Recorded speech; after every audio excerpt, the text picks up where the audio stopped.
ዓለምን ለማሸነፍ እነኚህ 3 ነገሮች ልታውቅ ግዴታ ነው።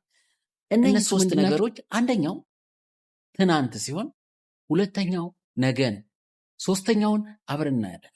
ትናንታችን የጸጸትና የሐዘን ምንጭ ሆኖ እናገኘዋለን። ምክንያቱም ትናንት የሰራ ነው ባልሰራሁት የምንላቸው ብዙ ነገሮች አሉ።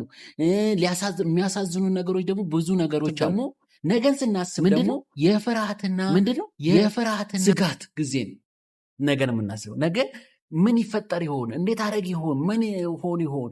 ነገ የሚመጣው ነገር እንደዚህ ሚዲያውን አይተን ምናምን የምንሰጋበት ነው ነገ። ሌላኛው ግን ዋነኛው ነገር ዓለምን የምናሸንፍበትና ዓለምን በእኛ ቁጥጥር ስር ልናደርግበት የምንችለው ነገር አሁን ነው። አሁን የሰላማችንና የኃይላችን ምንጭ ነው። ስለዚህ የምንረዳ ከሆነ አሁን የምንወስዳትን ነገር በትኩረት የምንወስድ ከሆነ ነጋችንን በደንብ እየገነባን እንሄዳለን። ጸጸታችን ይጠፋል ማለት ነው። ስለዚህ አሁን የምትወስዳት ነገር አንድ እርምጃ እንጂ ነገ አቅደ ተነገ ወዲያ ወስደዋለሁ የዛሬ ዓመት እንዲያደርጋለሁ ብለህ የምታቀደው ነገር አይደለም አንተን ሊያሻገር የሚችለው። ስለዛ አሁናችንን ልንጠቀም ይገባል ማለት ነው። እነኚህ 3 ነገሮች በልዩነት የምናውቅ ከሆነ እኛነታችንን ወይንም እኛን እንዴት መሄድ እንዳለብን በደንብ ሊያስረዱን የሚችሉት ነገሮች ናቸው።